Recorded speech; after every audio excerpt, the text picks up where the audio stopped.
What is going to my co-host, your co-host, Big Rob? What's up?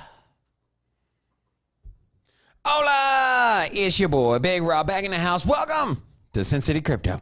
If it's your first time checking us out, we are an entertainment-focused cryptocurrency channel where we take the old, the boring, the stale information, and we package it up in a fun and sexy way. Also, here at Sin City Crypto, we don't just do the live streams. We also do deep dives and other content as well. This the live stream, though. Make sure you check out the other content. And then, do me a favor. Have you hit the like button? Because if you have not, I will give you time to hit the like button. If you are not subscribed, may I ask what the hell is wrong with you? And lastly, hit the notification bell so that way you don't miss any of our special content. Especial content. Especial. How'd you like that intro, bro? Bro, I was pumped. Yeah? I watched that thing probably 7 times yesterday. 7 times? Yeah, I was like, can we go live now? Can we go live now?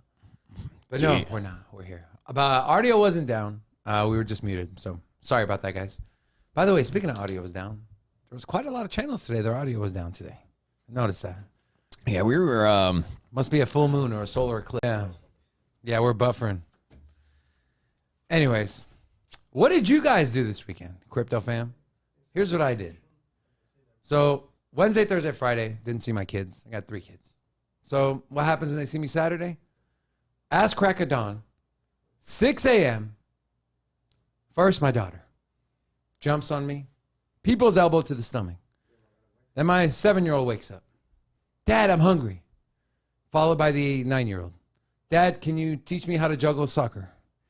So I'm stuck here, stomach pains, trying to make eggs, and then taking my 9-year-old outside to do soccer tricks. So that was my weekend. What was the highlight of your weekend? Please let us know. Also, if you're interested in any merch, Sin City merch, the website is live. The link is in the description of this video. Make sure to go check it out. Brokiyoshi, our whale member, you got your special 10% discount code. So anything you buy forever, as long as you're a whale, you will get 10% off. So got some pretty cool stuff on there. Big shout out to Rocco. He set up that entire website. He did all the designs. Everything is freaking amazing. We love it. So yeah, so have at it. Also, apparently we got some buffering issues from our side. So if you... don't you dare blame Google and YouTube. Yeah, I'm just saying, perhaps if you're getting buffering issues, our connection is clean. We're uploading nice, and we got a nice little connection here. So if it's buffering, it's something to do with the servers with YouTube side. So Great. yeah, I was over there taking a look. All our numbers are good. So Robin's also our in-house IT guy. yeah. He's a man of many talents, except a heart. Yeah, so I don't know. It seems like the buffering thing's kind of starting to ease up now. But either way, we're just going to power through this thing. Also, today we'll be on Around the Blockchain. Yes. And so we've been regular guests every Monday. Hopefully keep it that way. We'll see. The new schedule's supposed to come out next week. There we go. So make sure you come out, support support your homie. Support the Sin City Crypto fam. Drop a 1 in the chat over there at the on Ben's channel, and then maybe we'll win that thing. I'll make sure I give the Sin City Crypto fan a big shout out. So I know you were busy, but I was telling him how my daughter gave me the people's elbow Saturday morning. Like woke me up with the people's elbow to the stomach. You ever had that? Any of your kids do that? Just jump on you in the morning, try to wake you up, and then... nah, they're usually like trying to hide from me. Interesting. I wonder why. Michael Usually Allen. the other way. My kids like don't go to bed when they're supposed to, so I like surprise them. I'm like, wake up. No, my kids, even if they go to bed at 1 in the morning on the weekends, they're up at 6. Michael Allen apparently has got 5 acres in Oregon. I say we make a trip to Oregon. What do you say, Rob? I've been there. I went to Portland, Oregon. Went to Willamette Valley when I did some wine trip over there. Great Pinot Noir down up there in Willamette Valley. Oh man, it's gorgeous, beautiful. All right, Robin. And then put a 1 in the chat if you're done with the buffering thing, because I think I don't see it buffering on my side. So I think that's resolved. Put a 1 in the chat if we're looking smooth. Smooth as eggs. Put a 2 in the chat if... All right, real quick before we get into content, just because you're smooth as eggs. So who's a better stand-up comedian, Dave Chappelle or Eddie Murphy? Dave Chappelle or Eddie Murphy? Yeah. Oh, it's got to be Dave Chappelle, man. Amen to that, brother. But here's the thing, man. You know, as time moves on, things evolve for the better. Like, you ever watch like old football games from like the 70s? It's like slow, it's not as entertaining, and you watch it like now, it's like it's different. Yes. It's more fast paced. And the same thing can go with action movies. Like, you try to watch one of those old action movies from like the 90s. It's terrible. Speaking of movies, do you consider Die Hard a Christmas movie? Absolutely not. No, right? Why the hell do people say it's a Christmas movie? There is zero Christmas about that movie. Yeah, the only thing is when they were having a Christmas party at the top of the tower thing. No, that was it, man. That doesn't count. That was Chappelle. Yes, everyone's saying Chappelle. Thank you, guys. Okay. So we got a lot of ones in the chat. Sir Gabe, he's still got issues, but hopefully YouTube will clean up for you as well. Robin, what's up, Beth? What are the markets looking like? All right.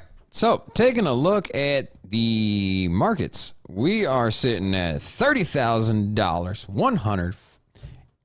$105.69. So we're well over that. We're over the $30,000 mark. Well over $100. No, here's the thing. If you look where we were, if you look at the 7-day chart, you see that we're in we've crossed above the 30K mark. So as you see here, what was it? Yesterday afternoon, we went from the 29,000, and then we're over the 30. As we've been saying for the last couple weeks, we're probably just going to hang out in this $30,000 channel until we make a huge move, or until we break out, and then from there, I think that's just going to be the direction. So basically, YouTube, what the hell wrong with you? We still love you, but come on. You want to? Yeah, but our it's not on our end, right? Our condition, our thing's excellent. So, yeah, you want to pull down the studio cam just in case? Yeah, and your camera too. Buffering, just in case. So, yeah. So close your camera, close the studio cam, and then we'll just run with 2 cameras today. Friends, we apologize. I don't think that's going to do anything because the numbers are fine on our side, but we'll do it just in case. Yeah. What else? That's annoying, bro. It is, This man. gets you out of the flow, man. We started really good hot today. Yeah. All right, so anyways, you're going to be able to catch this online. You're going to be able to catch this on replay with no buffering. So if it's just too choppy, just tune back in, and all buffering goes away on later episodes. So we learned that a long time ago. Yeah. We used to have... it's not buffering? The ads. Of course. True story. Oh, man. All right. And then the crypto fear and greed index sitting at 10. And then last thing you want to do, you've already shut off Russia. You're shutting there's news that India, the largest wheat exporter in the world, is halting all exports of wheat. Couple that with the second largest, which is Ukraine, and obviously with what's going on overseas and them not exporting any wheat, we're going to see more supply chain issues come about. Now, with President Biden looking into the tariffs, it does say he's looking to lower some of them or completely get rid of most of them, which would help out the supply chain issues. There was also news that Apple is looking to extend manufacturing outside of China. So these large companies, even governments like the U.S., are looking at the supply chain issues and saying, hey, we cannot be 100% or 90% concentrated in one area, one region, one country, one city. And so is it a little too little, or is it too little too late? Who knows? We'll find out. But what are your thoughts, Robin? You think he's going to get rid of him or what? All right, hot take. Let's go. It's hot. So some news today regarding OpenSea. They are launching a new protocol that could possibly change the entire NFT landscape. So with that being said, our hot take is this. Will the OpenSea upgrade spark a revived new NFT bull run?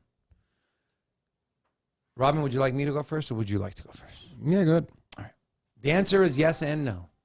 Yes, no, maybe so. Okay. Yes, in terms of volume traded, you're going to get, and this is going to be for the majority of the higher end NFTs, like your Doodles, your Bored Apes, your Cyberkongs. What a lot of these holders do, and I know this for a fact because I'm friends with multiple people who own Bored Apes and CyberKongs. You're talking about 50, 60, 90 ETH projects. Instead of selling them on OpenSea and paying those fees, they're always looking to do OTC trades, over the counter, right? Behind the scenes. Kind of what, think about it the way Coinbase, when they sell to institutions, they don't let them clear their order books. They do it off the books. Same thing with the NFT marketplace. And now you can do it on chain, on OpenSea, without having to worry about trusting a third party over counter and not have to pay those fees by simply swapping NFTs. So let's say, for example, you wanted you have a gold Bored Ape and you're willing to trade it, but you're only willing to trade it for a CryptoPunk, an alien punk. And so you can put that filter on there. And now only people who have an alien punk can see your Bored Ape that's up for trade.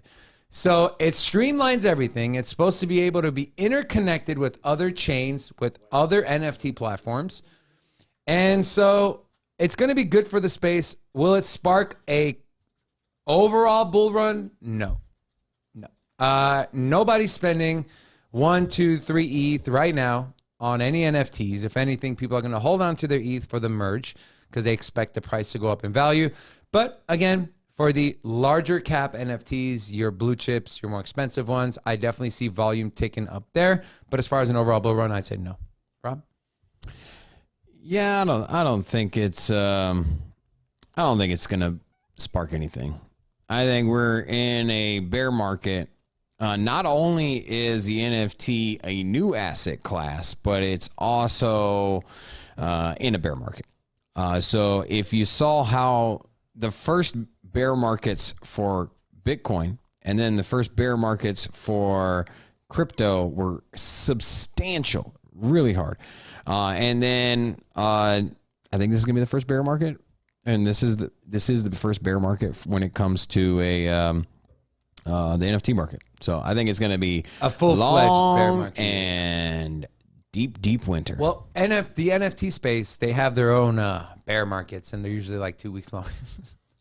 There is no bear market. They joke about there's a new market. They joke about that on social media. Oh, we're in a bear market, and then 2 weeks later, oh, we're in a bull market. But yeah, as far as like an actual, like a real bear market, yeah, this will be the first one. So, and it'll probably be worse as far as projects going bye-bye. You have these NFT creators that launch their project that make $2, $3, $4 million. Some of them walk away right away. Some of them will wait and keep hyping up the project, because you not only make money on the mint as a creator or a project team, you also make money on secondary sales, which is usually between 2.5% to 5%. They're called creator fees. So you can make a lot of money on secondary, but you'll have about 80%, 85% of project managers, founders of these NFT projects. They'll take their nice bag of ETH, $2, $3 million, and they'll take that and they'll go bye-bye.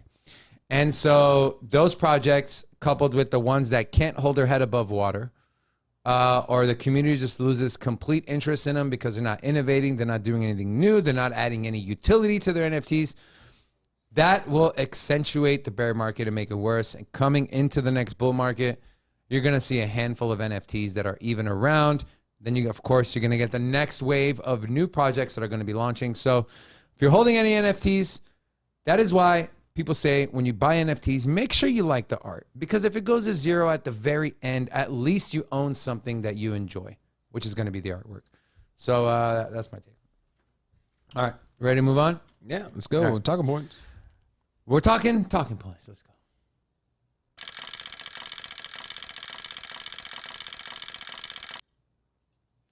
So before I get into talking points, I want to show you guys a picture, okay? So this was Jeff Bezos tweeted this over the weekend. Rocco, will you pull up my laptop?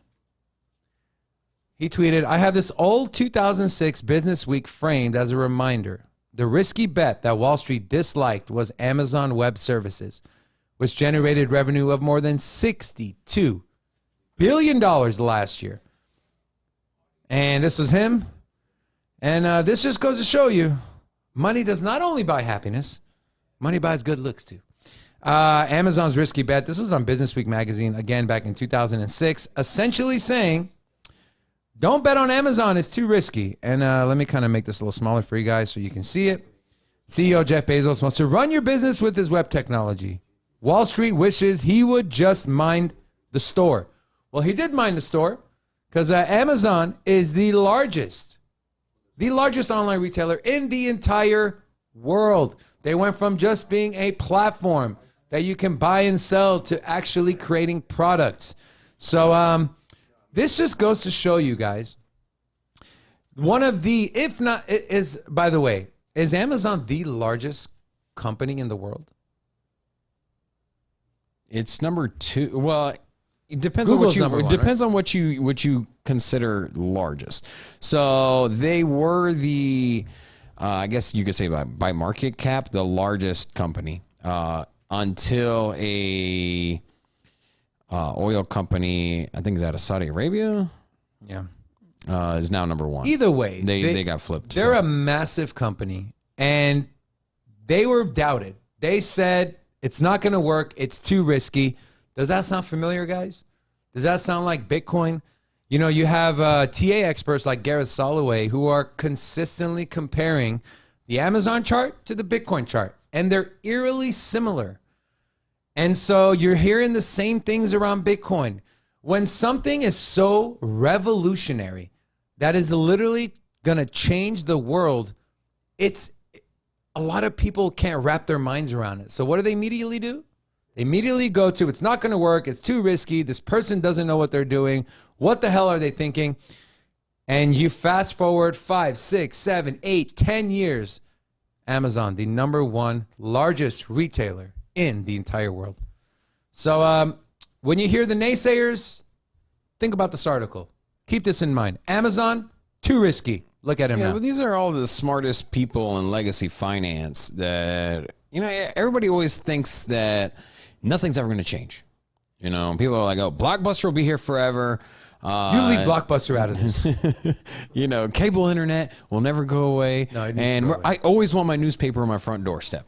And it's people that are ignorant to change and ignorant to emerging markets. And people underestimated the growth of the internet sector when it came into retail. And also with Amazon basically just going all in on their web services. And so we're seeing, but you know, this is, you know, obviously not related to crypto as far as the title, but the idea is, and the idea is literally interchangeable with what we're dealing with now. You have legacy players, you have people in traditional markets that are laughing at crypto, saying like, hey, like this isn't going to work. This isn't as big as you guys think it is. And you know what? Wall Street will be here forever. But you know what? Wall Street is a basket of investments, is a basket of American companies. And you know what? We're not going to be the center of the economy on the global scale forever. And it's not. Now, maybe the dollar will be the world reserve currency for, you know, forever, I guess. But here's the thing, that people are, you know, technology is evolving. Things are a little bit faster and cheaper, and people are gonna migrate over to those options as well. So it's just natural free market will do that. And so if a country that's getting crap value from trading or using, you know, another currency or trading in a certain way, if they can make more money or pay less fees, or, you know, have the benefits of faster transactions as an example, they're going to do it just naturally. So there you go. All right, let's move on. So OpenSea was the theme of our title and thumbnail. So we're going to tell you what's happening in OpenSea. OpenSea announced its smart NFT marketplace, Seaport. OpenSea unveiled Seaport, a brand new Web3 NFT marketplace for trading popular token collections. The new decentralized protocol is not just for OpenSea, but all developers, content creators, and collectors can build on it. So I found a really good Twitter thread that kind of explains everything in really, really easy to understand. Let me make this a little bigger for you, my friends. All right. So 1, open source code. With Seaport, anyone can build an NFT marketplace using the protocol because it's decentralized and open source. In the coming years, we should expect to see way more marketplaces being built. More competition equals better plus faster innovation. 2-1, decentralized. OpenSea says there is no contract owner to this protocol. Anyone can update or fork the code. To understand what this could mean for the future of NFT marketplaces, think about the ERC 721 token standard. Everyone launched their NFT with it until people got fed up with the gas fee, so Azuki found contract optimizations to save users on gas. While there are some limitations, lots of projects now choose to use it when they can. This wouldn't happen if a centralized organization controlled the ERC 721 standard. Number 3, buyer trade. Right now, you can only buy or sell NFTs for ETH or fungible tokens like ApeCoin, USDC, or DAI. On the Seaport protocol, you'll be able to trade NFTs or sell for ETH or any ERC20 token. Not just ETH, not just stable coins, but trading in any ERC20 token. So, example, you can list your mutant ape for 25 ETH, or you can list it for 5 ETH plus 1 Azuki, or just 2 Azukis. You have flexibility. 4, trade for specific NFTs. When trading NFTs, you can also set specific criteria that the NFT must have. So, want to trade your rank 2 Azuki only for a gold Bored Ape? You can specify that. And only wallets with a gold ape can trade for your NFT. Then it talks about Dutch auctions. If you're not sure what the current market value of NFT is, you can create a Dutch auction. So essentially, as time goes on, the price will decrease until a buyer steps in and buys it. And then they have this audit program where they have a $1 million prize pool for 2 weeks. If you can find a flaw in their code, they will pay you out money. So, pretty interesting. Rob. What up? What are your thoughts? Oh man, it seems like OpenSea's they're feeling pressure, bro. They're feeling pressure. I want to say like OpenSea's like trying to evolve. They're trying to change, right? They have to. But here's the thing. They're just evolving their retail market. And I think most of the negative press on OpenSea has been in regards to their exploits. They also, what was it the other day with Singapore? They like seized somebody else, they like froze somebody else's Bored Ape. They also have had tons of hacks. Remember their live Twitter is, so it's like they're evolving. This is cool. It's not at all negative. I think they're providing utility, and they're expanding to make their users a little, give them different options. Flexibility. Yeah. And so it's good. But I would like to see perhaps a press release from OpenSea or maybe a roadmap or a blueprint of what they're going to do to ensure people's NFTs are secure, that they're not going to get exploited, what they're going to do to work around certain hacks, or maybe like extra protection, maybe some extra like verification, 2-factor there. I don't know. I just feel like more needs to be done to protect the user, and they've been exploited to death, and that's where I'm at. So good to see them expanding, give some new features, but Rob, do you agree that with all these new marketplaces opening up, they kind of felt the pressure, right?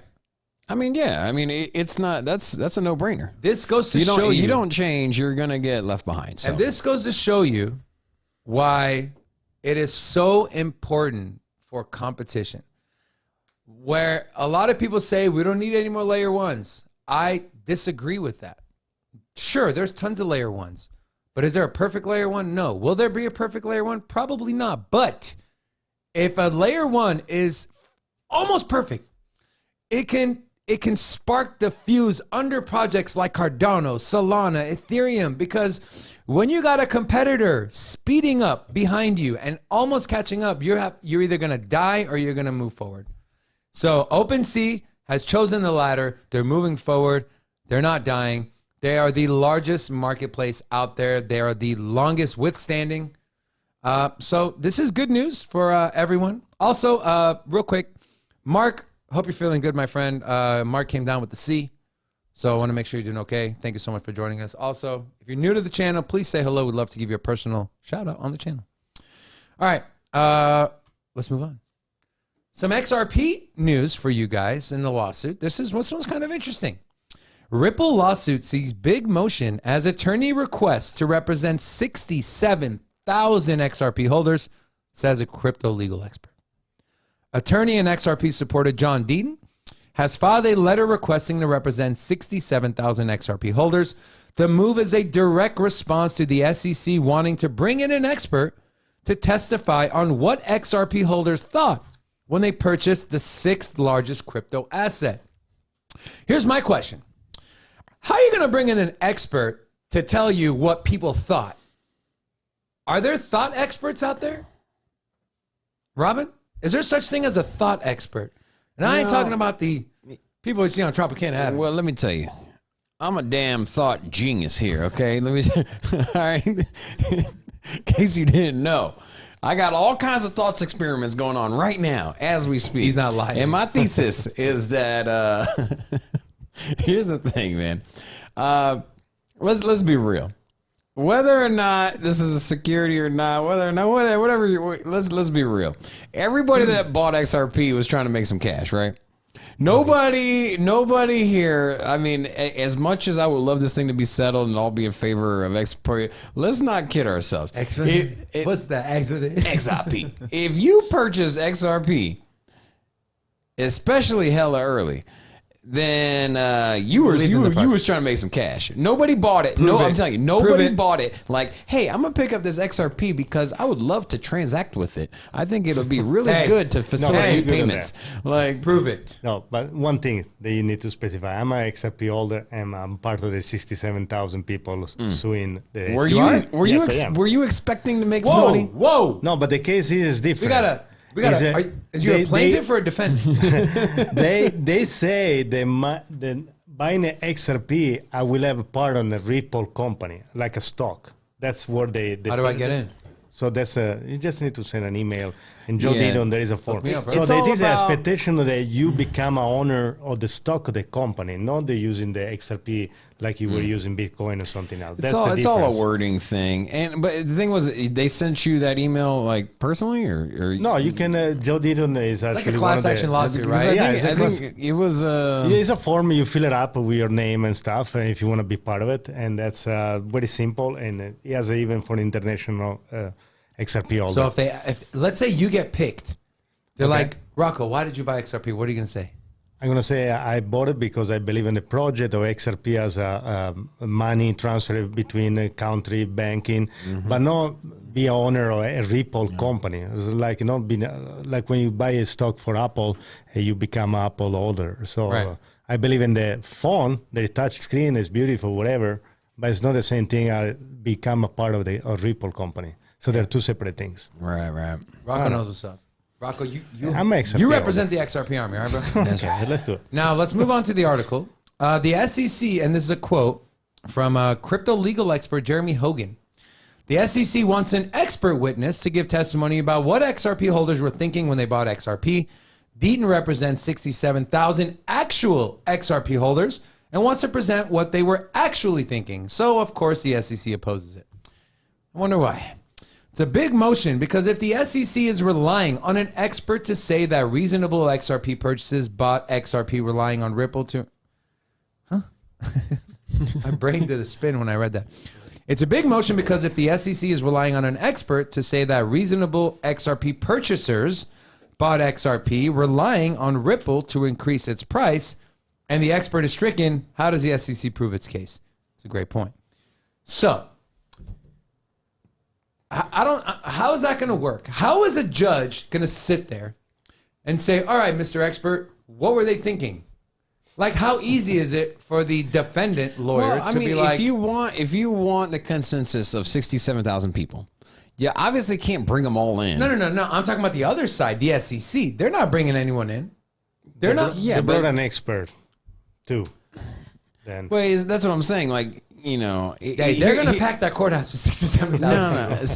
So they bring in the expert, but the SEC can cross-examine. They can, you know what I mean. So he's supposed to be representative. So in bringing in an expert on to represent the 60, whatever thousand, they're obviously going to be cross-examined. There are going to be some hard questions from the SEC. Like, so, what if they ask him a question like, did any of the 67,000 people expect to make returns or gains or make money off of this? And, things of that nature. So where do you see this going, bro? If this is such a minute, this is such a non-story. Bro, this is a big motion. It's not a big. That's what the article says. Yeah, it's so you're there's a lot of big factors. I guess the speech that the former SEC commissioner had, where he deemed Ethereum being so decentralized or decentralized enough to where it was not considered a security. Yep. At that moment, when he said that, is pretty comparable to where XRP and Ripple Labs are now, or at least when the lawsuit started. So, pretty comparable. So just that in its own. And you had also another former SEC chairman, or whatever the name is, the guy that runs the show, the former guy. He, what's his title? Is it chairman? Chairman? Commissioner? Yeah. Commissioner, whatever. Anyways, he went out and said that SEC doesn't hold any ground on this case, and that they're going to probably buckle. So they're literally spending taxpayer money for what? But I mean, here's the thing. You got one former saying it's a commodity, right? Ethereum, at least, right? I know it's not XRP, but still a cryptocurrency. You got the other one saying the SEC has no ground in this lawsuit. So what are you spending on tax dollars? It doesn't matter. The people that are there now are the people that are driving this thing. So in the same way that you get new chief justices in the Supreme Court, now all of a sudden rarely ever do you get them. And you just got a lot. You got 3, 4 in the lot. Yeah. I know, because they're all older. So and now all of a sudden they're overturning cases from back in the day. So it doesn't matter. Essentially, it doesn't necessarily matter who was in position of power in the past. It matters who's in position of power right now. And so the same thing with the SEC. And right now, they hate on XRP. And because of that, the people in power now are the ones that are driving the boat. They're not going to win. Just let it go, man. They might. It's still a possibility. Here's the thing, man. Like, I definitely would not be going all in on XRP. I think it's a great return. Even if you're the most bullish on it ever, at least acknowledge that the judge could be like, you know what, we're gonna rule in favor of SEC. Like, it's not. I'm not saying that it's likely. I'm just saying that you should not be going about this like putting your entire life savings in, because the reality is there's one person sitting in a chair that'll determine what direction that goes. And so if you feel comfortable putting your life savings and all of your hard work into somebody's lap, that could literally be like, you know what, they made a good argument, I'll go with them. That's literally all it takes. Now, expert consensus says that the court case is leaning, in favor of Ripple Labs, but you should be careful. We got somebody new in the chat. Big D. Hola! Welcome to Sin City Crypto. He said he's here for the Seaport Alpha. We just got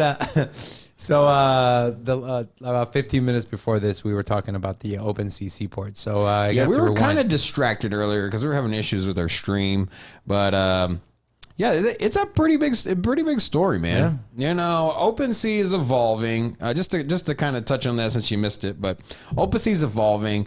They're starting to be more like an exchange instead of just being a platform where you buy and sell your NFTs. I mean, you go to an exchange now. You have margin trading. You can open up short and long positions. You can do staking. You can connect your wallet into DeFi programs like Coinbase. You have the Coinbase Vault. So there's just tons of utility nowadays when it comes to an exchange.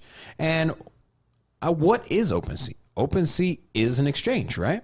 Instead of They're it being moving more instead of towards- it being tokens, I mean, just in NFT. non-fungible tokens. Instead of it being just NFTs, now they're like, hey, why don't we expand and we give some more versatility instead of just buying and removing and then doing your own thing?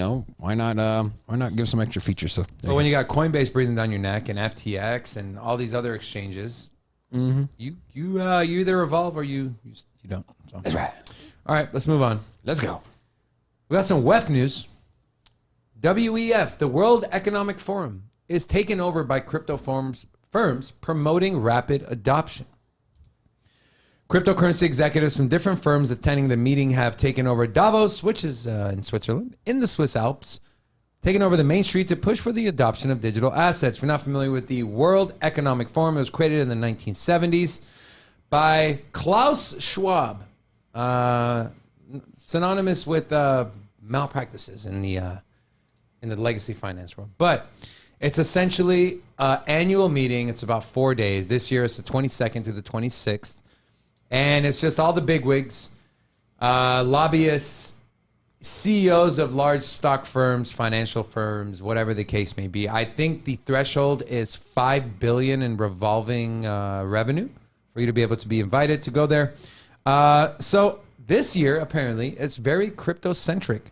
Several blockchain companies like Securrency, SEC Currency, that's funny, are leading the cryptocurrency agenda. According to the firm's CEO, Dan Doney, attending this year's session aims to establish relationships and networks and highlight how to bridge the gap between new technologies and traditional finance. The impact of blockchain on different global sectors will feature in the main discussion. Also, our friend, the Mooch, Anthony Scaramucci, is expected to present the environmental sustainability goals of Bitcoin. The session will mainly focus on controversial Bitcoin carbon footprint, which we talk about all the time is BS. Okay, yes, it uses a lot of energy, but it also helps stabilize the power grids, believe it or not. And this just happened, I believe, over the weekend. Was it in Texas where miners unplugged from the network and helped stabilize the power grid? So no one talks about that, though, do they? They only talk about the carbon footprint. They're going, shut your mouth. As a follow-up, the WF is also expected to host a 5th annual Blockchain Central Davos. So they have the regular WF and they have the annual blockchain meeting as well. So, Robin, there's another WF article, but the next one is going to be more focused on what PayPal is doing. Do you want to speak on this before I move on to the other one? Nah, I think nothing really I want to add to that. I do want to say, though, Lil Uzi, he's not in the chat today, but he messaged. He said he watches the stream all the time, and he's always at work. He'd love to come by and check the stream out one day, but he can't. So, Lil Uzi, I'm going to give you a off the live hola. Hola! Welcome. It's Lil Uzi Vert. Corvette. But yeah, so anyways, he commented to us. I guess, he's at work when, or I'm assuming he's at work. Who knows? But he's not around. He can't make it to the live stream. So I figure I say hola to him. So Big D's a big NFT guy. What is your favorite NFT you're holding, Big D? Let me know. Let us know. We're curious. All right. So the next article also references the WEF, but what PayPal is doing. PayPal looks to embrace all possible crypto and blockchain services. Global payment giant PayPal is doing its best to bring all possible blockchain and cryptocurrency integrations to its services. This is a quote from Richard Nash, who is the VP of PayPal. Just walking slowly in the crypto shield with buys or holds in certain jurisdictions, looking to work with others to embrace everything we can, whether it be coins that we have today in PayPal digital wallets, private digital currencies, or CBDCs in the future. When asked whether he holds any crypto himself, the vice president answered, quote, I have a lot of things that I'm working on at PayPal, and I like to experience services myself, so I think that's natural. So, safe to say he holds crypto. But that I'm surprised why not every CEO of a company is doing that. If you're Apple and you plan on integrating Bitcoin into Apple Pay, as a CEO, you should hold some Bitcoin, or you should have Bitcoin, transact with Bitcoin, understand the process, understand what it is. Same thing with every company. And it looks like PayPal, looks like they have their CEO, their vice president got a good head on his shoulders, because he said, hey, We want to go all in on crypto, but I got to know what it's about. So yes, I hold it myself. Didn't say it directly, but indirectly he did. Robin, is this big news? I don't know if it's big news or not. I just think it's eye-opening, first of all, that CEOs are offering services that they don't even know how to use, right? We want to incorporate crypto. Oh. It's like running a car wash and trying to sell somebody on the car wash and you don't even own a car. Like, I ride a bike to work. Like, well, you have a car wash. Well, there's no bike washes, so what are you gonna do? You know, You're a clown. Rocco, let's open up a bike you know wash. what, Rocco? Robin's very negative today on these articles. What are your thoughts? A bicycle. You buy a bus? Bicycle. Bicycle? Bicycle. Rocco. Robin's very negative on the article. No, what are your thoughts? Here's the thing. Like, what took you so long? I don't know. What do you want me to say? Like, you want me to throw a party for you? Like, yeah. You know Bitcoin what? My man decided to offer Bitcoin services. It's not Bitcoin, man. They're looking to embrace everything. Yeah, whatever. So PayPal, one of the largest payment gateways. Congratulations. Whatever you say. Yeah, it was a big Let's news have a party. year ago. You guys wanna throw a pizza party for PayPal CEO, and we'll. Robin. All right. Let's move on. Thank you for your expert insight, Robin. Yes. All right. So the merge, the ETH merge, okay? The co-founder hints that the merge could experience a delay. No way. Breaking news. Do we have a breaking news thing? Sound? No, not yet? not yet. Okay. Oh, All right. yeah, I'm working on it. Would have been perfect. You know. Are you shocked, before I go over the article, Robin? Might be delayed. Are you shocked? No. I am so taken aback. Here's the thing. I'm gonna write a Google review on Ethereum. The thing is that there is nothing but preview. there's nothing but this is all rumors, like top to bottom. Even the rollout of August. You know what I mean? Like, there's no official press release from Ethereum, and I think a lot of it has to do with the fact that Vitalik has been, on record saying, "Oh, we expect it to roll out in mid 2020. We expect it to roll out in 2019. We expect it to roll out late 2021. We expect it." Anyways, we've heard it so much. At this point, they're just not even saying nothing. So now you're just catching all this like rumor mill stuff. It's like, what the new iPhone will look like, basically is what the narrative here is. And so, it's, I don't know. I don't know what to believe, because what was it? Friday, we were discussing August. Now Monday, 3 days later, we're discussing the delay. And I guess, but here's the thing. The staking is live. The chain is live. The merge is coming. I don't doubt it at all. But the track record says differently. The track record says this thing is never going to come out. You know what I mean? Okay, The track record means that they're just going to keep kicking the can. But my personal belief is that it is going to come. And I think it will. I think it'll. I don't think it's going to be delayed that much more. I think it'll be here this year. Okay, I don't. I think it'll be early 2023. You think 2023? Yeah, I think Q1 2023. No. Here's the thing. I think fine by me. I think the August is a little ambitious because of how big the chain is, because of how many investors there are, how many moving parts, how big that ecosystem is. It's not like you can just, easily you can't just turn it off. Can't turn off Ethereum and then reboot it later. It's not like Jurassic Park. You know, in the Jurassic Park when they're like trying to flip the switches and the velociraptors are out there chasing them? Here's the thing. Here we go. Here's the thing. The difficulty bomb is set for August, and that is why you had the August. But they can obviously move the difficulty bomb if they need to. They don't want to do that. Bro, you know how many graphics cards are going to flood the market when that thing finally Because changes? miners are preparing, right? They might be starting to sell their stuff now. Who knows? So we'll see what happens. Either way, if it gets delayed, just know that ETH, similar to Cardano, they take their time, but when they roll something out, it's few and far between as far as when you get issues or... What are you doing? Getting ready for the merge. Ready for the merge. Ready for the merge, baby. Let's go. Merge the hat with your hair because that ain't looking good. So we'll see. All right, so let's go over this article. So there was an ETH summit. Now, please remember, the Ropsten testnet is going live June 8th. Now, that, I believe, is a concrete date. Okay? That's going live. But there's supposedly 2 more testnets after that. And then finally the mainnet. It's supposed to be in August.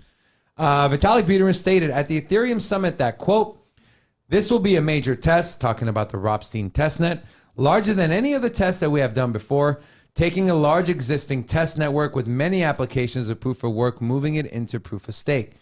Vitalik has confirmed that the merge is all set to occur in the month of August this year. He also made a point to emphasize on the aspect of the delay. He quoted, but of course, there's always a risk of problems. There's also a risk of delays. And so September is possible and October is possible as well. So if September and October are possible, early 2023 is definitely possible. So he also stressed on a, quote, strong desire to make this happen before the difficulty bomb in August.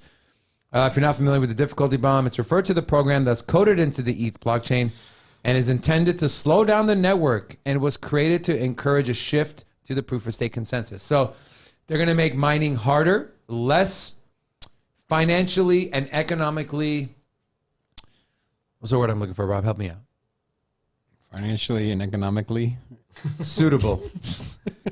They're going to make less money mining. And so the idea is it's not going to be worth it. They'll get off of the proof of work network. And then if they want to stake their ETH to proof of stake, they can.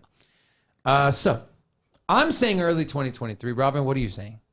You're saying October, November? Yeah, I think October would probably be more realistic. Crypto fam, put a 1 in the chat if you think the merge is going to happen in 2022. Put a 2 in the chat if you think the merge is going to happen in 2023. Let us know. I'm in the 2023 camp. Rob's in the 2022 camp. Also, if you're a member of our channel, you have those David and Robin face stickers, so you can use those as well. All right. Should we move on, Robin? Yeah, let's go. Do I have the green light to move on? Green. You know, you don't have much to say today. Yeah, I'm over here like trying to juggle this show and get the stream from stop buffering. Yeah. We should be good on the buffer. I don't think we're buffering. Yeah, I think we're good. It wasn't us, guys. It was YouTube. I know a couple of our community members said that there were other channels that were buffering as well. So, yell at YouTube. The IMF.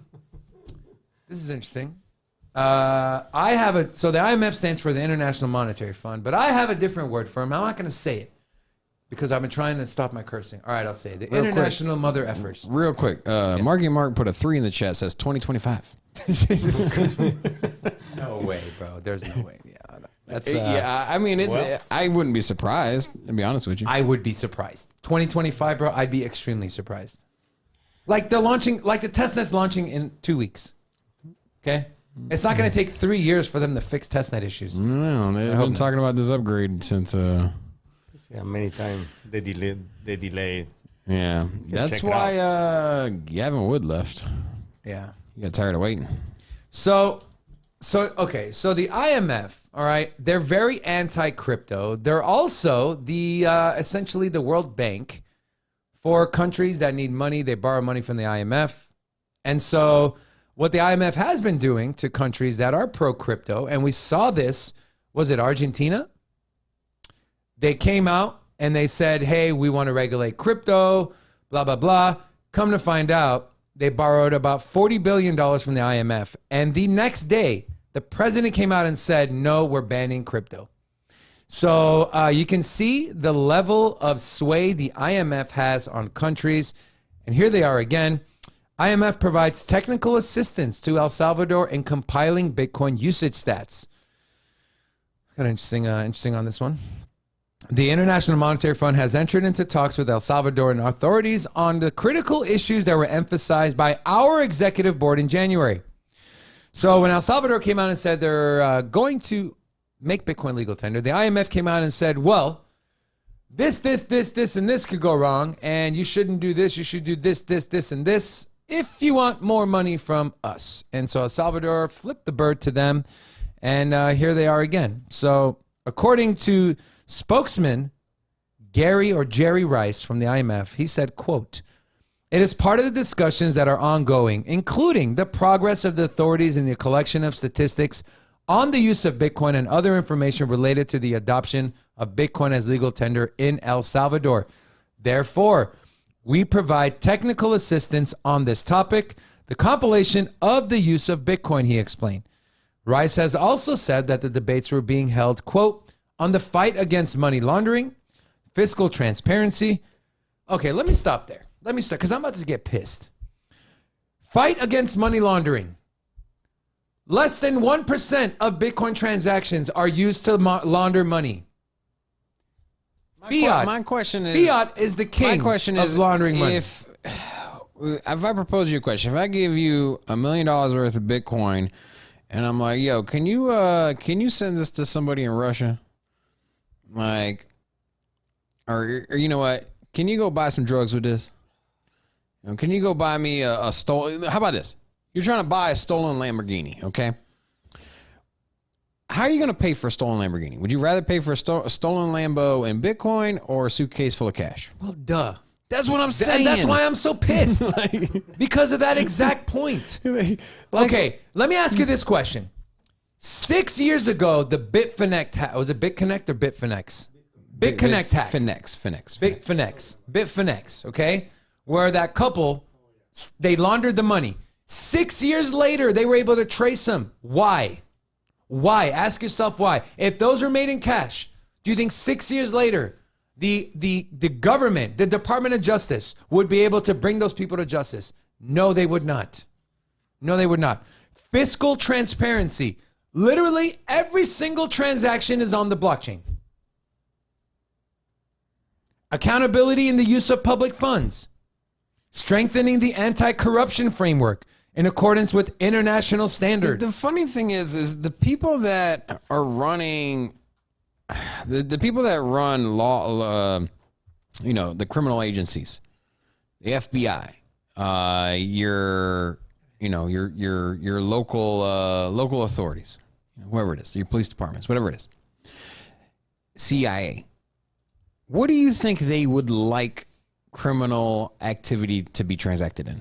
Do you think they would like to follow a paper trail of money and weird bank accounts and offshore accounts? It would be so much simpler to them. I'm telling you, like if you just sat down the criminal agencies and were like, hey, what would be the preferred method to catch a criminal? Their answer would be blockchain if they have an understanding of how it works. And if they're pursuing people through those means, I'm sure they've already realized, hey man, this is a pretty good way of catching people. And so yeah, it's a made up narrative, man. The same way that people are trying to put Bitcoin in this box that it's destroying the planet. Yeah, I get it. It uses a lot of energy. But what doesn't use a lot of energy? That's a major factor. But what is it using energy to do? No, that's what I'm saying. Like, but here's the thing. Give me anything else. Transportation, whether it's airplanes or maybe your refrigeration that you have in your houses. Like nobody's all like, hey man, these refrigerators are using too much power. They don't talk about how Bitcoin miners look for places that have excess power, renewable energy, places that need their power grid stabilized. It doesn't use that much energy when it's compared to other global economic even if your narrative is that it does. Why don't you talk about how Bitcoin miners are moving their rigs to be next to data centers? And all the emissions that are created by these data centers, they're looking to harness those to mine the Bitcoin. Or how the oil companies are starting to take all the oil that gets burned off, all that energy, and they're using that to mine Bitcoin. Like, stop with the Bitcoin environment narrative. It's a dead narrative, okay? Was that in the IMF thing too? No, it was not in the IMF thing, but I know we've talked about it on this show. And here's where it gets more interesting, okay? So go back to the article. More recently, the organization has insisted that El Salvador strengthens its efforts on the above-mentioned issues of money laundering and the accountability of public funds use. You might wonder, well, why is the IMF backing El Salvador's business? Well, here you go. The local El Salvadorian media has reported that the talks this country is having with the IMF could lead to a $1.3 billion loan deal toward organizing its finances in the midst of increasing country risk and lowered ratings from international risk agencies. They saw blood in the water. They know El Salvador has tied up a lot of money into Bitcoin. Bitcoin is tanking. We're going into recession. And they're trying to get ahead of what they think is going to happen. And they're dangling a carrot in front of them, $1.3 billion.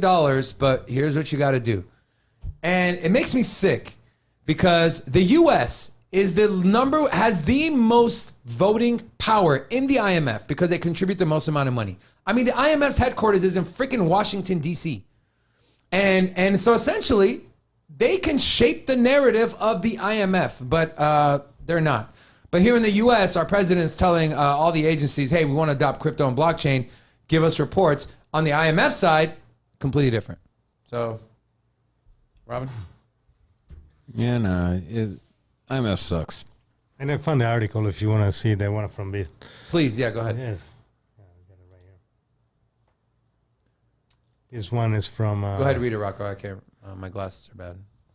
Yeah, pretty much the part I highlight is according to the court documents, Liechtenstein and Morgan allegedly conspired to launder the proceeds of about 120,000 Bitcoin.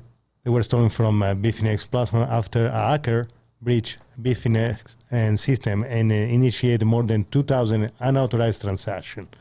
So with the Bitfinex hack, I mean, it was the largest seizure in all of the United States history, and obviously it wasn't worth that much when they it wasn't worth that. It didn't have that value when it was stolen. When it was stolen, it was in the millions, and then can you? No, it's a 4.5 billion. Yeah. Yeah. So, yeah, it was insane. The amount of money that ended up growing. And did we ever find out what the U.S. did with that anyways? Like, I'm curious. They're hodling that thing, bro. They should hodl it. Didn't say anything about it. Yeah, I'm curious, man. Or maybe they're just waiting for the right time. Maybe they're waiting for the right time to dump it on the market. They're not giving it back to Bitfinex, I'll tell you that. Also, Prodac, new in the chat. Hola! Welcome. Sin City Crypto. Prodac's been here before. Oh, has he? Okay. Well, hola back. Hola. Hola back in the house. We got our boy Eddie in the chat. Eduardo. Eddie will be on the 1s and 2s tomorrow. That's right. Prodac wants to know about Compound. We'll cover that here in a little bit when we go to the... So let me ask you a question, Robin. Yeah. Do you think there will be enough economic pressure on El Salvador for them to backpedal a little bit to get this $1.3 billion? I mean, here's the thing, man. What happens when you got a bomb-ass job and then you ain't making as much money because, sales are down or something? You don't want to go ask for money from the parents, but you got to sometimes, right? You're like, yeah, but what over here? You done cussed out your parents. Okay, you're like, I hate you, Dad. No, I hate you, Mom. What if your parents say, okay, I'll give you the money, but you got to get a Mike Tyson tattoo on your face? What? Would you do it?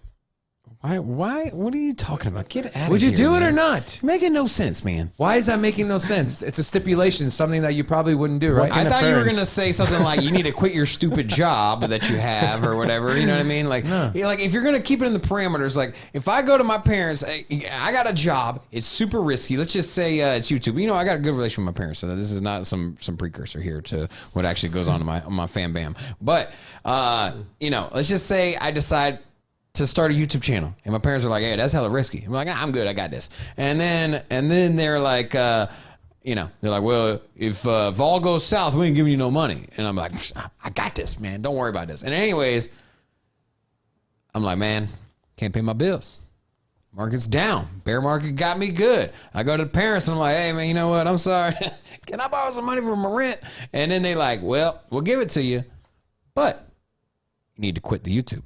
You go get a real job." Answer to that is no. And so do I think the IMF will give them an ultimatum? Be like, hey, we'll give you this loan, but you got to let go of all that Bitcoin talk. You got to let go of that ideology. I don't think they're going to do it. I think that man, Elon Musk can fork up this $1.3 billion. Why doesn't Elon Musk get a face tattoo also? Why not? Does anyone in our chat have any face tattoos? Put a 1 in the chat. Curious. I'm a very random person, but that's why I've been married for so long. He's like, I got a good analogy here. I'll give you a loan, but you got to get a face tattoo. Like, what? I'm just a hater, Robin. right, let's move on. CFTC chairman confirms Bitcoin, Ether are commodities. Chairman of the U.S. Commodity Futures Trading Commission, also known as the CFTC for short, says he is certain Bitcoin and Ether are commodities. And he goes on to say, quote, "This is a little bit of an age-old issue between the CFTC and the SEC. We have a great relationship historically. Within this space, in my view, it makes sense for commodities to be regulated by the CFTC and securities to be regulated by the SEC, which would make a lot of sense." The CFTC boss noted that within the crypto space, there will be some coins that are securities and some that are commodities. When asked to comment on SEC Chairman Gary the Gun Gensler's claim, if you're a member, put a Gary the Gun emoji in the chat, claimed that the most of the crypto tokens out there are securities, Benham stressed that the largest cryptocurrencies are commodities. He emphasized, well, I can say for sure Bitcoin is a commodity, Ether as well. Admitting that there may be a lot of security coins, CFTC chief noted there are plenty of community coins. He clarified, I think it makes sense that each agency has jurisdiction over commodities and securities respectively. So he's pretty much saying, gun, stay in your lane. Robin, what do you think? You know, this article kind of takes me back to when we were talking about the former SEC chairs and how things change. Here's the thing. Bitcoin and Ethereum have been recognized as commodities, but that's not like on paper. It's not like they passed a bill. It wasn't like they got a certification from the CFTC. It's not like, hey, congratulations, you have now reached commodity status. No, this was just an opinion by the former chair, which has been recognized by the next one. And so it kind of worries me that perhaps maybe in the future we get a new chair of the CFTC and he'll have a different stance. And maybe we should have some kind of, certification. You know, it would make for clear guidelines, right? What do you think? Certification? What do you mean? Like you're a commodity. Oh, yeah. Like you're in our eyes, you're listed, not somebody's opinion, not somebody sitting in front of CNN interview saying, well, I believe it is definitely. I believe I can fly. There you go. All right. I got a lot of music in my head, bro. So, all right, let's move on. Someone earlier had mentioned eBay. I think it's Russell, but here you go. eBay launches sports NFT collection via partnership with Tezos-powered platform OneOf. eBay announced Monday that it will sell NFTs through a partnership with OneOf, which is an NFT platform specializing in selling music, sports, and lifestyle digital assets. eBay's NFT collection will involve digital collectibles of popular athletes such as Wayne Gretzky. Well, if you must know, he's a Canadian ice hockey player. Well, who doesn't know who Wayne Gretzky is? Each athlete will have 4 tiers of NFTs, green, gold, platinum, and diamond, with the green tier including the cheapest NFT starting at $10. Now, this isn't the first time eBay has dabbled in NFTs. They officially supported NFTs since May of 2021, but this new launch appears to be the first time they're releasing their own NFTs. So, Robin, I feel like eBay kind of took a backseat to the likes of Amazon, to the likes of other emerging technological platforms. I mean, I could see. I turned to Robin there for a second. I could see eBay becoming a direct competitor to OpenSea. I mean, you think about it. OpenSea is kind of That's an interesting take. OpenSea is kind of like an auction, right? I mean, it's an auction house essentially. You can bid, you can set your price, and you go to eBay. You can buy now. You can bid. You can set your price. That's interesting, Robin. And That's so an interesting point. you have, a platform that everybody uses already. Who doesn't? Okay, here's the thing. We're not using it on regular, but you use it at some point, right? I have used it. There you go. So you have a platform that everybody's familiar with, that everybody probably has an account that you just don't remember the username for, which I'm sure if you went to go buy some on eBay, almost guaranteed you got to type in your forgot username password or, forgot your username login. Recovery? Yeah. But once you got past that, you could plug right back into the system.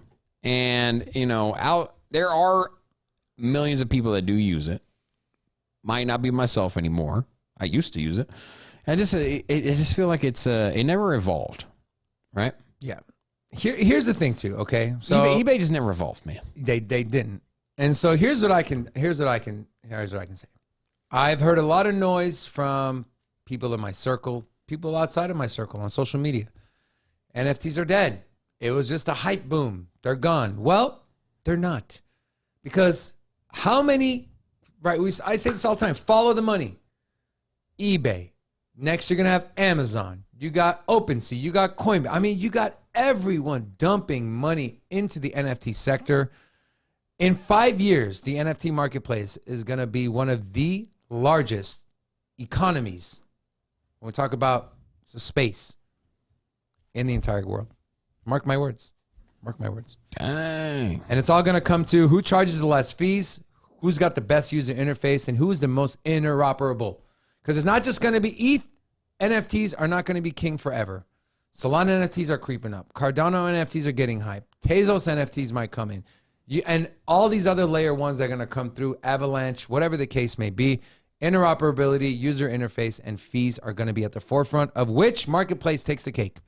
Could it be eBay? Possibly. You know, if there's somebody that's going to take out OpenSea, I think it's more likely to be a large established company already. I don't see it. I don't see another OpenSea rising up from the from zero. some dev and some dev team, and then I could see it being, Coinbase is gearing up their NFT platform as far as their exchange and how they custody and all these other different features out there.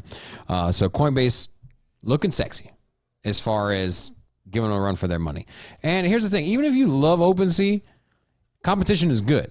Oh, hell if you yeah. turn the heat on, even if you don't want to leave OpenSea, you're like, you know what? I'm a big OpenSea fan, whatever. I'm not personally, but if that's in the camp that you're in, then just know that competition springs innovation and change, and it moves the entire space forward. So do you? But I think it's gonna be a big. If somebody takes them out, it's gonna be a big company. eBay, I'm telling you. Check this out. Makes sense. Check this out. What's a larger institution, Facebook or OpenSea? Why are you asking? Answer the question. Okay, yeah, sure. Facebook. Okay. Okay. OpenSea paid more to its content creators than Facebook did. Content creators? Yeah, essentially, like if you have a business page or channel, like ad revenue, merchandise sales on Facebook Marketplace versus OpenSea's content creators, the NFT creators. You whatever. talking about per employee? Total money, not on a per person. Total money. Here's the thing: Facebook doesn't. Their live streaming platform isn't that. But you have merchandise, you have ad sales, you have the marketplace. But there's here's the different thing: revenue people streams. that are posting pictures of their cat and their lasagna aren't generating revenue. You get what I'm saying? Revenue so is the being only people that are content creators on Facebook, we ditched our Facebook channel because nobody's watching it.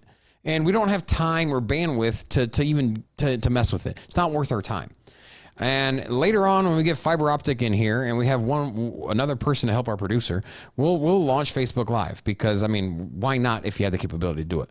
But there is zero incentive at this moment to launch on Facebook Live. There's no community there. There's no content creators there. But it's more than just... Nobody's consuming their information there. It's more than just live. There's money being made on the platform in other ways. So but are you going to start giving money out to Gam for posting a picture of a grandkid on there? Stop talking about my Gam. All right? That's what I'm saying, man. So the point I'm trying to make is companies like eBay, let's say Amazon decides to hop in, let's say Facebook decides to hop in, you try to get greedy and keep 40, 50, 60% of profits, ain't nobody, zero people going to be using your platform or launching their projects on your platform. So we got George up in the house. He says, Bosscar Rocket Club, we here. Yeah. That's right. Give my boy a hola. My boy, Jorge. Hola! Welcome. Don't you butcher George. That was my father's name. You put some respect on the George name. George, welcome to the channel, Hola. my friend. Hola. Respect you off the bat. George is my dad's name. He's a great man. Miss him. Love him. You know what my dad's name is? I do, Mark. That's right. You know what his nickname was growing up? Mark Klein. No, my friends always called my dad Skid Mark. What the hell? Here we go. They're like, Skid Mark home? I'm like, nah. Why they call him Skid Mark? Use your imagination. Yeah. Now it's making sense. Okay. Let's just say he didn't pick up his undies all the time.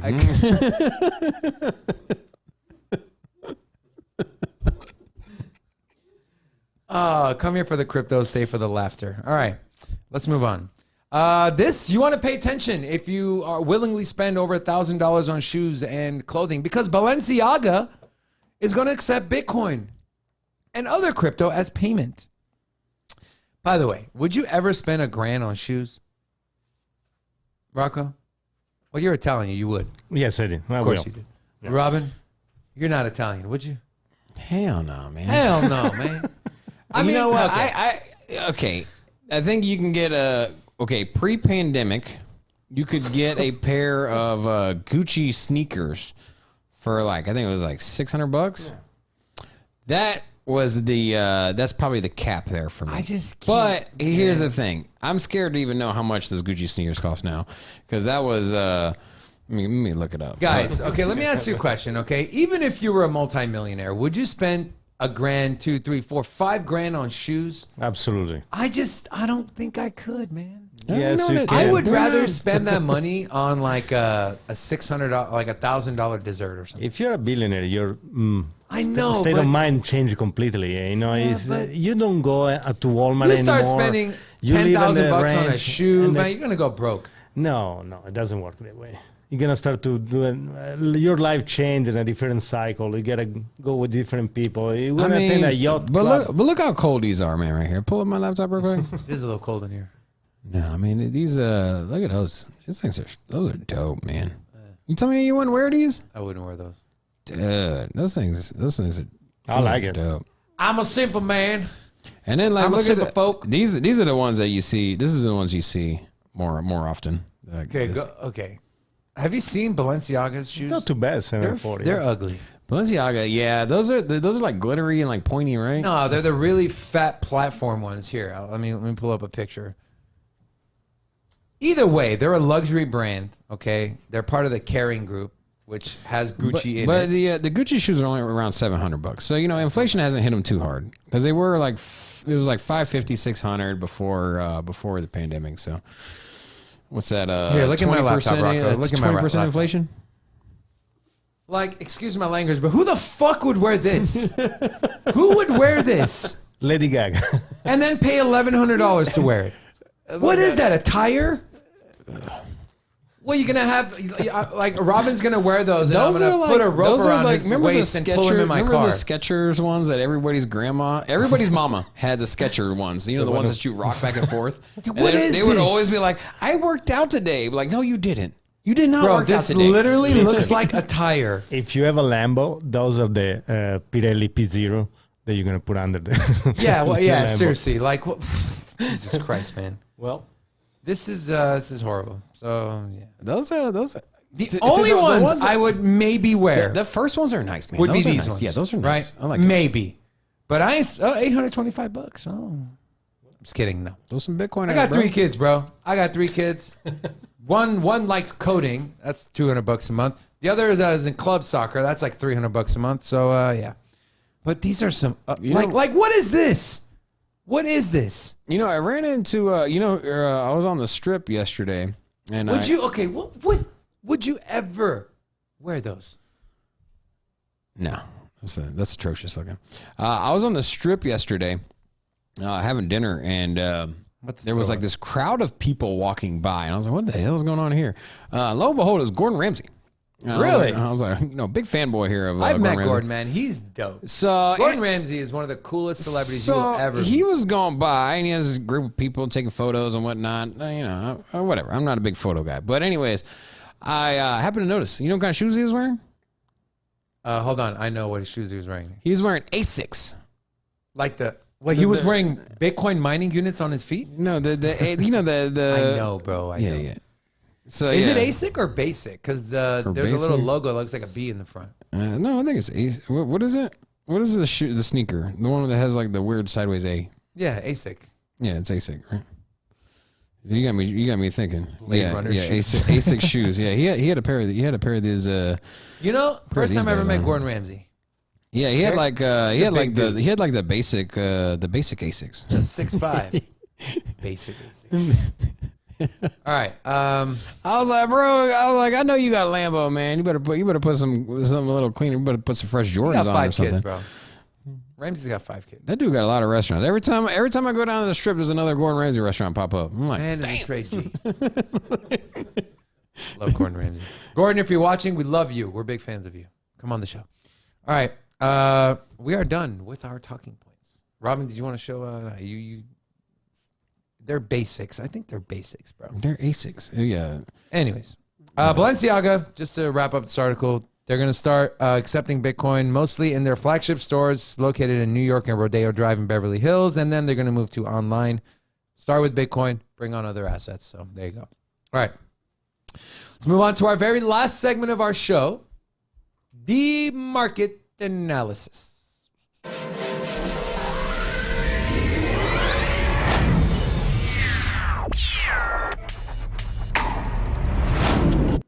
Let us take a gander at what the markets are doing currently. We are sitting just under $1.3 billion in total market cap. Volume is 73 billion.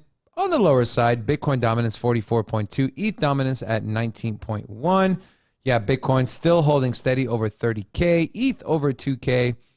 Tether has not depegged. They're at $1, Robin. You hear that? Big pump from BNB, over 11.5% over the week, sitting at $333. I'm a BNB fan. I picked some up under $300. I've been talking about it under $400. The second largest layer 1 smart contract platform out there. Then you have XRP. Cardano holding steady over 50 cents. Has not dropped under 50 cents, even with that big price drop we had a couple of weeks ago. Then rounding out the top 10, you have Solana and Doge. Moving on, I want to look at what's happening with the total value locked. We saw it get absolutely decimated when Terra Luna went under. Well, we are seeing some green. What's surprising to me, look who's number 3, Robin. Look who's number 3. Tron, man. I'm telling you, Tron's having a resurgence, bro. Tron is having a resurgence. And if I zoom out a little bit so you guys can see, up 27% on their total value locked over the last 7 days, up 24% just today. And let's find out why. Well, Just Lend, this is their platform. I kind of pulled it up for you guys. It's a lending platform, kind of like what Aave does, right?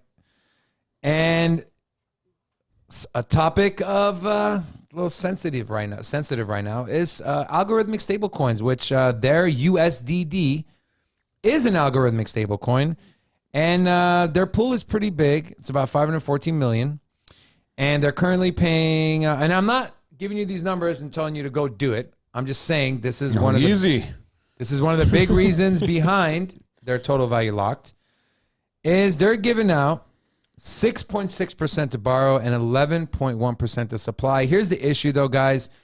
There are 4 times as many people looking to supply the USDD versus people that are looking to borrow.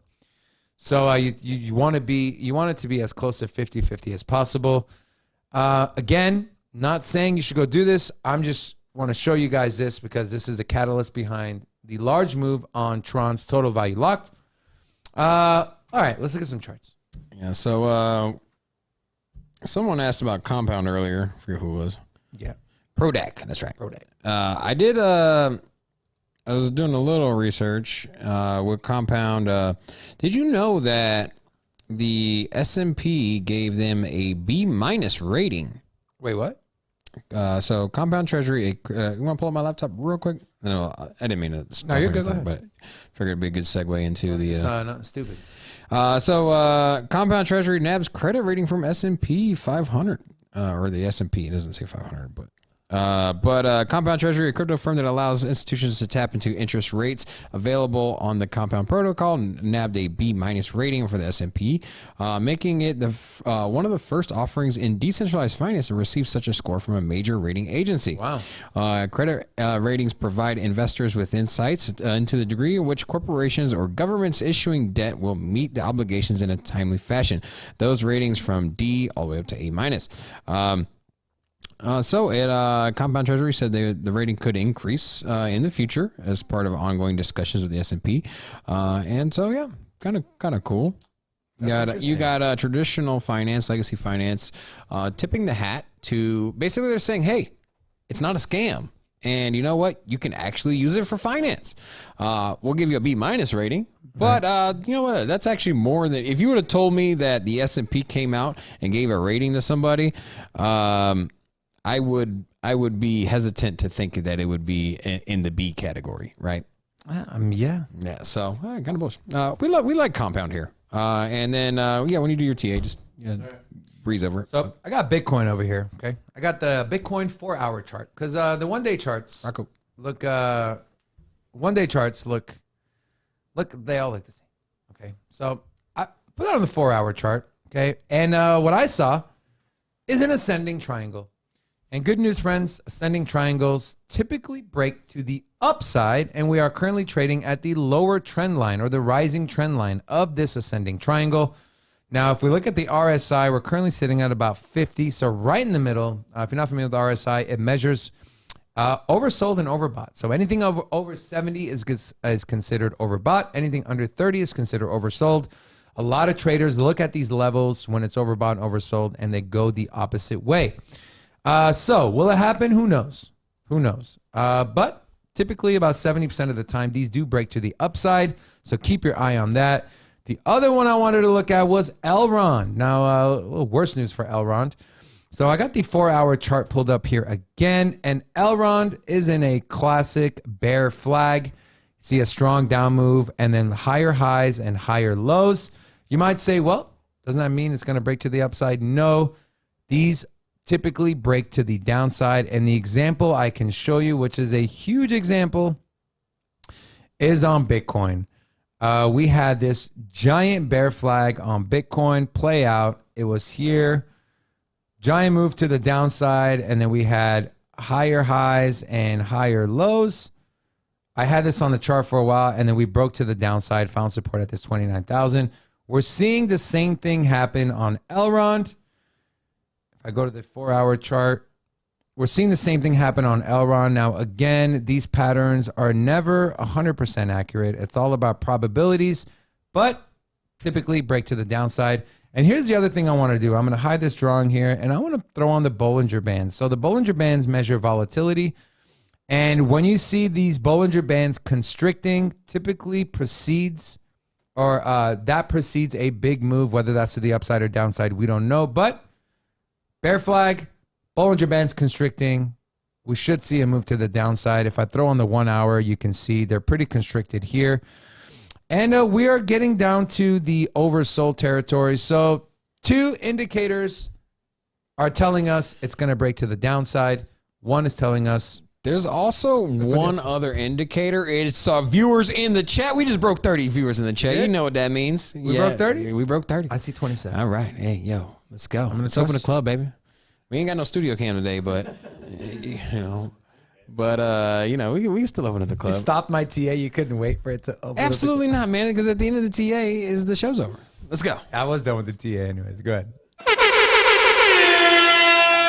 It's never too late to open up the club, baby. I broke my laptop screen.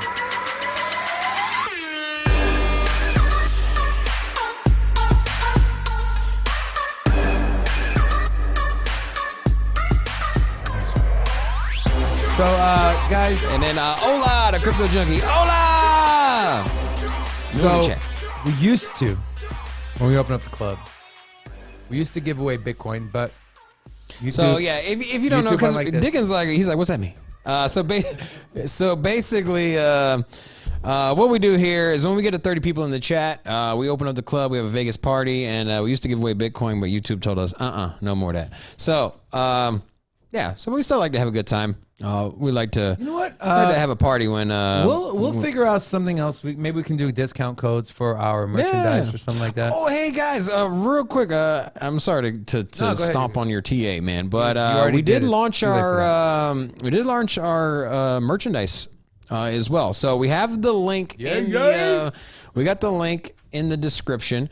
So we got the shirt that I'm wearing now. We also got some other stuff on there too. You know what? I'll pull up the link here in a second. Yeah, so we got some hats up there, different shirts, a bunch of different stuff. So anyway, you want to talk about the membership, the members? Yeah, and then for our whale members, we only have one, which is Broke Yoshi. He gets 10% off of everything in the store. We sent Broke Yoshi a. We did launch our. My bad. I was trying to pull up the link in the description and I played the video. We can't do gift cards either, Russell. That's considered cash. Oh, is it? Yeah. Yeah, but I literally combed the entire. Yeah. Oh, here, pull up my laptop. Here's our merch store. So when you click the link, we got I like this one here, the Sin City Crypto and the Coca-Cola logo. And then you do got gift cards. We got the Ola here as well. I want to give. Why don't I have my own Ola shirt? Why do I not cheap own and this? You don't want to buy it. We got mugs, and then here in Vegas, the sun just straight beats your car to death. So if you got leather seats, you need to protect that. And then yeah, we got hoodie, shirts, and we'll keep adding to this, you guys. So if there's something you want specifically, I thought a backpack would be cool. Laptop suitcase or laptop case, maybe something. If you guys got any ideas, or we just want a plain T-shirt. You got this guy right here too. These are this is kind of like that. What kind of fabric is this thing? Polyester kind of thing. Yeah. All right, cool. All right. Anyways, yeah. So yeah, check out our merch store, and then yeah, there you go. So. All right, we are finito. Oh, what about Compound? Did you want to go over that? No, I'm done. Yeah, good. Well, here I'll just take a look at the we won't do a TA, but I was taking a look at the price here. You do not want Robin to do TA, trust me. Yeah, believe me, it's green good, rough. red bad. But just looking at just looking at the 1 year, obviously everything is down, but all time highs was over $400.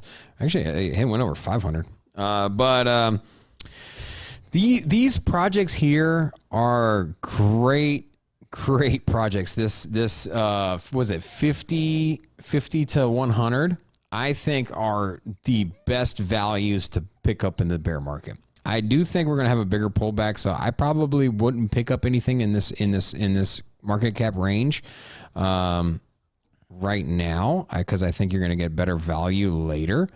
But I got my eyes set on a few different projects kind of in this range. And if you believe in any of these projects between the 50 and 100, I mean, you're talking about if they come to fruition, they end up pumping into like the top 50 in the next bull run. When the market, anything here is going to be a 10x, man. Well, when the market bottoms out, that's when you want to look at 50 to 100. Don't look at it now. Yeah, I look at Harmony One. I'm like, bro, that'll hit 50 cents. You know what I mean? And so if I can, put $1,000 into this, that's 10 grand next bull run. Same thing with Mina. None of this is financial advice. And as you go further down the list, it's just higher return. So, I could see Compound breaking. Obviously 10x would be $700. That's not far off of where their all-time high was, anyways. But I could see them becoming a major lender and basically facilitating lots of transaction and staking, even with legacy finance, and being something that's well over $1,000 per token. Same thing with Cadena. I'm big fans of that. So all these projects down here are great buys. I'm just not eyeballing them right now, just for the simple fact I think Bitcoin's going to pull back to the mid 20,000s, low 20,000s, and that happens, huge discount on everything. So there you go. Discount. Yeah. All right, we're done. Friends, make sure you guys come and support Big Rob around the blockchain. Yeah, in less than 2 hours, we'll be on BitBoys around the blockchain. So come over there, show your support, drop a hola in the chat when you're there. So that way we. Robin has won 4 out of the 5 times. Will this be 5 out of 6? Come find out. I got a gift, man. I got a gift, and it's be extremely persuasive and ignorant to what anybody else says. You can ask my co-host. Yes. Big D wants to know when's the next stream. So we are weekdays, Monday through Friday, 10:30 a.m. Vegas time or Pacific time. We also do specific content, specific project video every Wednesday, 8 a.m. Pacific time. So just subscribe, ping the bell, and you'll be notified. West Coast time, 10:30 a.m. Monday through Friday. Check it out. Let's roll the outro. All right, roll the outro. Friends and family, we love you guys. Thank you so much for tuning in. We hope you enjoy the show. Sorry about the buffering issues on behalf Big of D, YouTube. we will see you tomorrow. And also, Crypto Junkie, we'll see you tomorrow. Come back, say what's up. Federico, thank you. Also, on behalf of myself, Robin, and Rocco, thank you guys so much. We will see you on Around the Blockchain. If not, we'll see you tomorrow. Enjoy the rest of your day. And hopefully we fix that buffering issue. Hopefully YouTube fixes the buffering. Calls on my phone. Times change, Mickey D turn into Rabuchon. Kick my feet up, drink leader, smoke on a new strong. Couple margaritas, senoritas I goof off. I got 16 missed calls on my phone. Times change, Mickey D turn into Rabuchon. Kick my feet up, drink leader, smoke on a new strong. Couple margaritas, senoritas I goof off. Smoking on an island, say she wanna ride with me. Took her on a flight, said all her bags from Italy. I sent her with a friend, they shopping there religiously. Whoa, whoa, yeah. She say she love me, but that's when she rockin' Prada bag. Said she ready for the next, I won't, not so fast. Slow down, slow down, slow down, girl, don't you crash. Whoa, whoa, yeah. Cause we can mess up that pretty face, but we can fuck up that pretty lady. Tryna kiss up, I'm in your place. Man, this shit so crazy. Never thought I'd be doing shit like this again. Put that effort in, girl, then I repay you. Crash that thing out of park, now I feel like baby. This shit I can't do, nothing I can't do, baby. Nothing I can't prove, baby. 16 missed calls on my phone. Times change, Mickey D's turn into Rabuchon. Kick my feet up, drink leader, smoke on a new strong. Couple margaritas, senoritas I goof off. I got 16 missed calls on my phone. Times change, Mickey D's turn into Rabuchon. Kick my feet up, drink leader, smoke on a new strong. Couple margaritas, senoritas I goof off. Question marks on your brain, wonder if you should try again. Look at me inside your braces. Can't focus when we face to face. Plenty things I could go say. Name a place I go and pay at. Said she want no